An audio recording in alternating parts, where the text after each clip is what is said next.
wherever you are. We are coming to you live from our main studio in Bakau, the Gambia. This is N24 RTV News Hour, and I'm your presenter, Mudiwa Ngum. Coming up in the next minutes, audit report says government withdrew $669 million without approval in 2017. 4 councillor positions up for grabs on May 14th elections. In sports, GFF says no decision yet on Senegal hosting Gambian matches. National under-16 team affected by EU visa restriction on Gambia. On the international front, Beijing kicks off mass testing after spike in COVID cases. Emmanuel Macron has defeated Le Pen and vows to unite a divided France. These and more to feature in our today's bulletin. Stay tuned.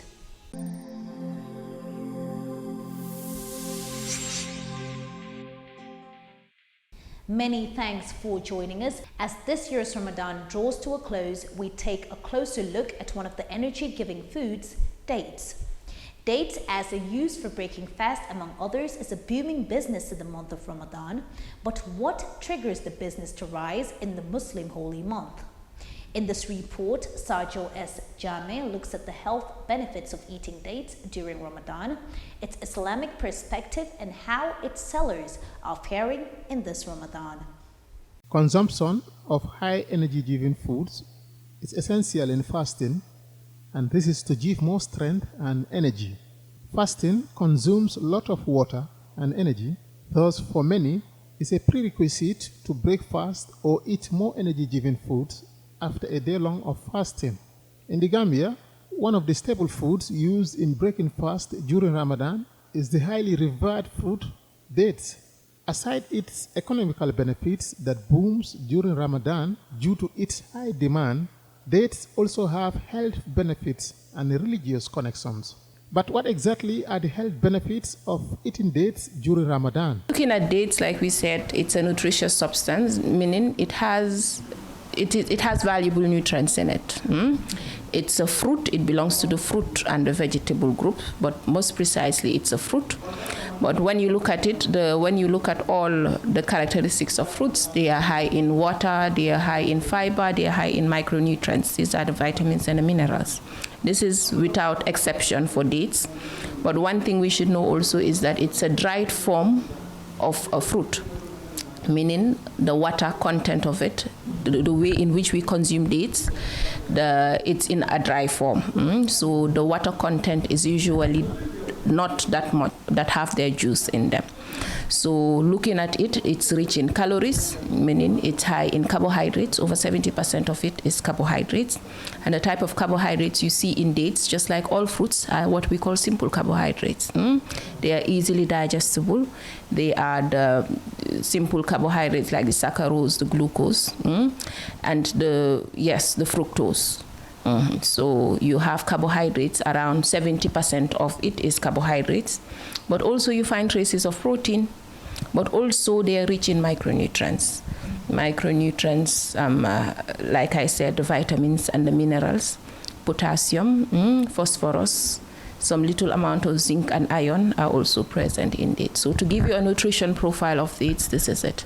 It's a fruit, it's a dried fruit, it is caloric, yes. It is high in sugar, carbohydrates, more specifically the simple form of carbohydrates, but also rich in micronutrients, vitamins, and minerals. Research shows that the natural sweetener can also help control blood sugar. So dates in itself, yes, like I said, it gives the body that easy access of sugar. That's the simple sugar it has. So it has a way in regulating blood sugar. So if you go back to how we take dates here in the Gambia, we usually take it during Ramadan or when someone is fasting. It's the first fruit one you takes as custom, as sunnah. So you could see it has an effect there because one that was fasting almost 12 hours, roughly 8 hours, and then intends to break their fast, they pick up dates to break their fast. Scientifically, it has a role to make sure that it regulates your glycemia at that point in time. So taking 3 dates to 3 dates or 4 dates, just something minimal to make sure that you boost up your glucose level in the blood before you start eating something is something that is a benefit from taking dates. So this is it. So it has a way in which it can jumpstart, it can give that energy, it can increase your blood glucose sugar level from fasting. Religiously though, dates are the most mentioned fruits in the Holy Quran. They are not just mere natural sweetness, but also are said to be one of the favorite fruits of Prophet Muhammad, especially during Ramadan. In the holy month of Ramadan, people in Islam, we are advised to intensify our devotion to Allah subhanahu wa ta'ala.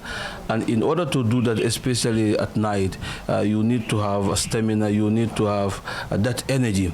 So obviously, dates, it's been proven medically that it has a lot of nutritional values that boost human energy. So obviously, breaking our fast with dates energize also that we can intensify our worship at night. That's why Prophet ﷺ recommended that when you want to break your fast, you use a date. If you don't have it, then water or fruits. But basically, he recommends for date if it is available, if it is affordable for people to break their fast, to regain whatever it was lost during the day, to regain that nutritional value, to get the energy, and also to be able to worship Allah subhanahu wa ta'ala.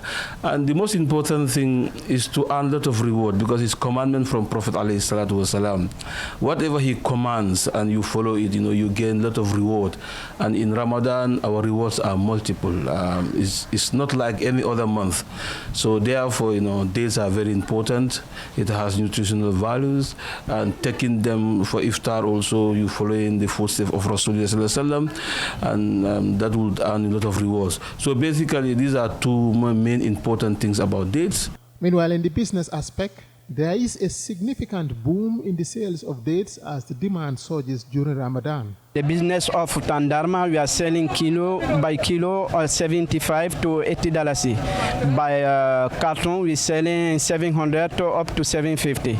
So the business is going well about the Ramadan. Everything is going good, well. The place of origin of date palm is uncertain because of long cultivation. According to some sources, it probably originated from the Fertile Crescent region straddling Egypt and Mesopotamia, while others state that they are the native to Persian Gulf area or even Western India. However, fossil records show that the date palm has existed for at least 50 million years. The Independent Electoral Commission yesterday announced that it will conduct by-elections for councillors in 4 wards on 14th May in the Brikama and Canifing administrative areas. The said by-elections will be conducted in the following wards: Bundung 6 Junction, London Corner, Sanyang and Marakisa. The IEC said nomination of candidates will be conducted from 25th to 29th April from 8 a.m. to 4 p.m. at the IEC regional offices in Canifing and Brikama. According to the IEC, the campaign shall start on 2nd May and end on 12th May 2022. Age limit is another talking point many sit and chat on in Africa and beyond. In this ever-changing world and Africa having the youngest population, what importance is attached in age for a leader? Our reporter Lamin Ba takes us through in this report. My name is Lamin Ba from N24. I have one question. Just for clarification, by the time Joe Biden was sworn in January 20th, 2021, he was 78 years and 61 days old, and became America's oldest president ever. Do you think that age should not be an issue when it comes to leadership? Looking at it properly, age should definitely not be an issue. But we must also understand the evolution of our countries and to make sure that we position young people for leadership at the time that they should actually take charge of the destiny of nations.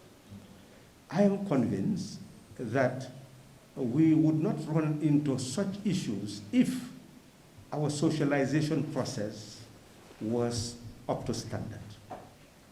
Let's look at Gambia as an example. I am convinced that our generation should have been in a position of leadership where when then ex-President Jammeh was assuming office through the bullet. He was just 29, and we were in our 30s, some early 40s. So essentially, this was our generation. Our generation should have been responsible for the Gambia, and if you introduce the term limit of 10 years, then the way you organize society, you'll come to a point where the age dimension will address itself without being a stigma. Under the current circumstances, people want to turn it into a stigma when nothing is rectified in terms of society and its development. So as we stand, age should not matter. But as we proceed to regulate our political system, it will ultimately regulate itself so that each generation will take charge of its destiny. And that's what I stand for, that each generation has a responsibility, has a contract with nation and people. And each generation must fulfill that contract. That's my candid view. The National Audit Office's summarized audit report on government's 2017 financial statements has revealed that the government made withdrawals amounting to $669 million without approval from the Accountant General. The report said the money was withdrawn from special security accounts which were closed on its now recommendations but were reopened with the same account name but with a different account number. The auditors added that the receipts totaling $183.6 million were held in commercial bank accounts and managed from the Office of the President without any evidence to show that approval was granted by the Ministry of Finance to use the money for something else or keep it in these accounts.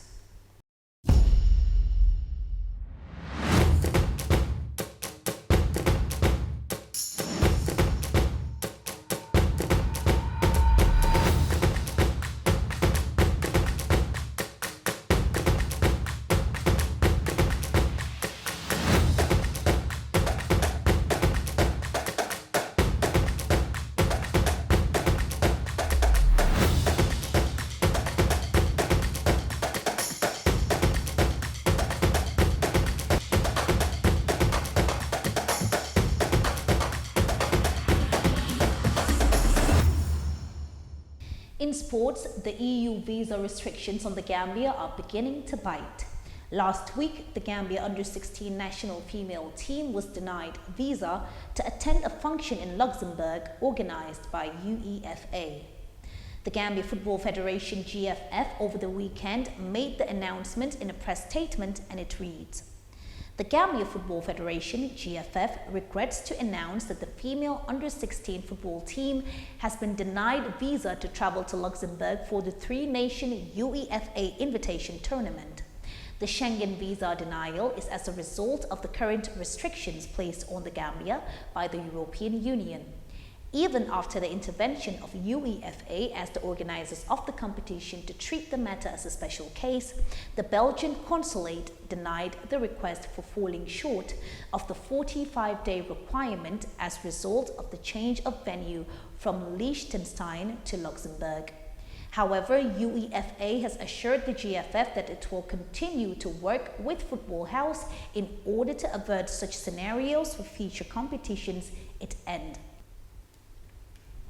With just days to go before Gambia hosts South Sudan and the Independence Stadium awaiting a $100 million renovation work, people conclude that the Gambia Football Federation's only option will be to take the AFCON qualifying match to Senegal.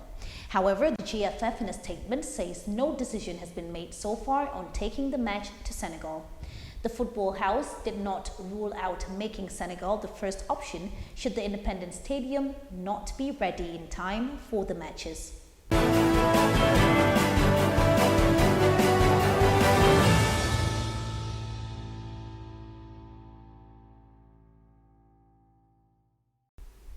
And away from those latest happenings in sports, let's now take a look at the latest of the internationals. Emmanuel Macron has won 5 more years as France's president after a convincing victory over rival Marine Le Pen, who nevertheless secured the far-right's highest share of the vote yet. He won by 58.55% to 41.45%, a greater margin than expected. The centrist leader told jubilant supporters at the foot of the Eiffel Tower that now the election was over, he would be a president for all. He's the first sitting president in 20 years to be re-elected. Despite her loss, Ms. Le Pen, 53, said her significant vote share still marked victory. The ideas her national rally represented had reached new heights, she told her supporters. Away from that, the Chinese capital Beijing has kicked off mass testing for millions of residents after a spike in COVID cases.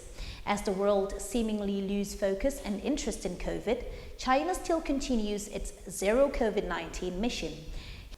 Togo's parliament has passed a resolution asking the government to make a formal bid for membership of the Commonwealth, a group of mainly former British colonies. The country is already a member of the Economic Organization of West African States, ECOWAS, and the International Organization of La Francophonie, a group of French-speaking countries that are mostly former French colonies.